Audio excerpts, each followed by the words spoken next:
to the great debate, vaginal birth versus cesarean section. Today we'll explore the pros and cons of these two birthing methods to help expectant parents make informed decisions about their delivery options. Hello everyone and welcome to our discussion. I'm your host and I'm thrilled to delve into this important topic with you. Joining us are two esteemed experts in the field of obstetrics and gynecology, Dr. Sarah, a proponent of vaginal birth, and Dr. Michael, an advocate for cesarean section. Let's hear their perspectives on the matter. Dr. Sarah, let's start with you. What are the key advantages of vaginal birth? Thank you. Vaginal birth offers several benefits, including being a natural process that promotes bonding between mother and baby. It also typically involves shorter recovery times and lower risks of surgical complications compared to cesarean section. Fascinating. Dr. Michael, do you agree with Dr. Sarah's assessment, or do you believe cesarean section has its own set of advantages? Absolutely. While vaginal birth has its merits, cesarean section can be life-saving in certain emergencies and provides a controlled delivery environment. It also reduces the risk of birth injuries and pelvic floor issues, which can be significant concerns for some women. Thank you both for sharing your insights. Now, let's take a closer look at the pros and cons of each birthing method. Vaginal birth allows for a more natural and physiological process, which can lead to shorter hospital stays and quicker recoveries for mothers. It also promotes breastfeeding and immediate skin-to-skin contact, fostering bonding between mother and baby. On the other hand, cesarean section provides a controlled delivery environment, reducing the risk of birth injuries and pelvic floor issues. It's especially beneficial in cases of multiple births or certain medical conditions where vaginal birth may pose risks to the mother or baby. Both methods certainly have their advantages and disadvantages. Now, let's delve deeper into some of the key considerations expectant parents should keep in mind when making their decision. Expert 1. It's essential for expectant parents to discuss their birthing options with their healthcare provider and consider factors such as medical history, personal preferences, and potential risks. Expert 2. While vaginal birth is often the preferred option for low-risk pregnancies, cesarean section may be necessary in cases of medical complications or emergencies. A mother says, "I chose vaginal birth because I wanted to experience the natural process of labor and delivery. Despite the pain, the sense of empowerment and accomplishment afterward was incredible." Another mother says, "I opted for a planned cesarean section due to medical reasons. And while the recovery was challenging, I felt reassured knowing my baby was delivered safely." As we've heard, the decision between vaginal birth and cesarean section is deeply personal and should be made in consultation with healthcare professionals. It's important to weigh the benefits and risks of each method carefully to ensure the best possible outcome for both mother and baby. Again, a recap. Let's compare the pros and cons of normal delivery, vaginal birth, versus cesarean section, C-section. Advantages of normal delivery, vaginal birth. 1. Natural process. Vaginal birth is the natural way for a baby to be born. 2.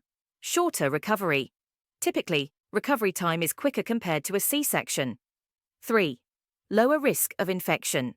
Generally fewer risks of surgical complications or infections. 4. Less risk for breathing issues. Babies born vaginally often have fewer respiratory issues. 5. Promotes bonding. Skin-to-skin contact and breastfeeding can start soon after birth. 6. Easier on the baby. Babies born through vaginal birth may have fewer immediate health issues. 7. Lower cost, generally less expensive compared to a C-section. 8. Less risk of surgical complications. Avoid surgical risks associated with C-sections. 9. Reduced risk of future pregnancy complications. Generally, fewer risks in future pregnancies after vaginal birth. 10. Shorter hospital stay. Typically, women stay in the hospital for a shorter duration after a vaginal birth. Disadvantages of normal delivery. 1. Labor pain. Vaginal birth can be more painful, although pain management options are available. 2. Unpredictable labor. Labor duration and progression can be unpredictable. 3. Risk of tears and episiotomy. May result in tears or require an episiotomy, surgical cut to enlarge the vaginal opening. 4. Possibility of instrumental delivery. Forceps or vacuum extraction might be needed in some cases. 5. Urinary incontinence. Risk of temporary or permanent urinary incontinence. 6. Risk of pelvic organ prolapse. Increased risk of pelvic floor issues like prolapse. 7. Perineal pain post-delivery. Discomfort in the perineum, area between the vagina and anus, after delivery. 8. Possibility of labor induction. Some women may require labor to be induced. 9. Potential need for assisted delivery. Labor may stall, requiring interventions. 10. Risk of postpartum hemorrhage. Higher risk of severe bleeding post-delivery. Cesarean section. Advantages of cesarean section, C-section. 1. Controlled delivery, scheduled and predictable timing of birth. 2. Reduced risk of birth injuries. Lower risk of birth injuries like shoulder dystocia. 3. Reduced risk of pelvic floor issues. Lower risk of pelvic floor dysfunction post-delivery. 4. Lower risk for stress incontinence. Reduced risk of stress incontinence after delivery. 5. Avoidance of labor pain. No labor pain experienced. 6. Reduced risk of pelvic organ prolapse. Lower risk of pelvic organ prolapse. 7. Lower risk of urinary incontinence. Lower risk of urinary incontinence post-delivery. 8. Can be life-saving, necessary in certain emergencies for the health of the mother or baby. 9. Avoids risk of vaginal tears. No risk of tears or episiotomy. 10. Possible for multiple births. Often the preferred method for delivering twins or multiples. Disadvantages of cesarean section, C-section. 1. Major surgery. Involves surgical risks like infection, blood loss, and longer recovery time. 2. Longer recovery. Typically longer recovery time compared to vaginal birth. 3. Higher risk of respiratory issues. For babies born via C-section may have more respiratory issues initially. 4. Delayed skin-to-skin contact. Immediate skin-to-skin contact and breastfeeding may be delayed. 5. Potential for surgical complications. Risk of surgical complications like adhesions or wound infections.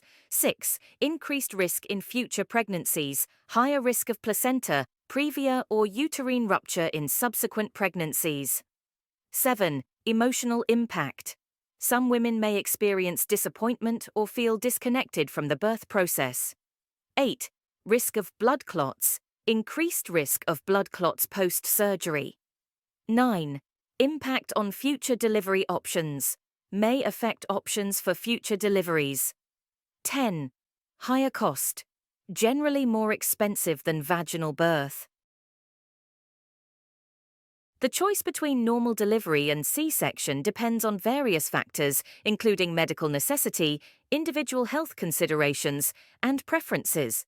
It's essential for expectant mothers to discuss their options thoroughly with their healthcare provider to make an informed decision based on their specific circumstances and needs. Are there doctors who recommend C-sections for personal gains? It's important to approach this topic carefully and responsibly. While most healthcare professionals prioritize the well-being of their patients, there have been rare instances where concerns about medical ethics and conflicts of interest have arisen. In the context of recommending cesarean sections, C-sections, for personal gain, such as financial incentives or convenience, it's crucial to consider the following points. 1. Ethical guidelines. Medical professionals are bound by ethical guidelines that prioritize patient welfare above all else. This includes making recommendations based on medical necessity rather than personal gain. 2. Financial considerations. In some healthcare systems, there may be financial incentives tied to performing C-sections. This can potentially create conflicts of interest if doctors are influenced by financial considerations when making medical recommendations. 3. Professional integrity. The vast majority of doctors prioritize evidence-based medicine and patient-centered care. Recommendations for C-sections should be based on sound medical reasoning and consideration of individual patient needs. 4. Patient advocacy. Patients have the right to be informed about their options and to participate in decision-making regarding their care. It's essential for healthcare providers to engage in open and transparent communication with patients, explaining the reasons behind their recommendations. 5. Regulatory oversight. Healthcare systems typically have regulatory bodies and oversight mechanisms in place to monitor and address issues related to medical practices, including concerns about unnecessary C-sections. While it's important to acknowledge that conflicts of interest can potentially arise in any field, including healthcare, it's crucial not to generalize or assume improper motives without evidence. Most healthcare professionals are committed to providing the best possible care for their patients and adhere to strict ethical standards. If patients have concerns about the recommendations they receive, they should feel empowered to seek second opinions and advocate for their own health and well-being. Host, thank you for joining us for The Great Debate, Vaginal Birth versus Cesarean Section. We hope this discussion has provided valuable insights into the birthing process and empowered expectant parents to make informed decisions about their delivery options. Until next time, take care and be well. Don't forget to like, comment, share, and subscribe for updates on other health issues. Thanks for watching.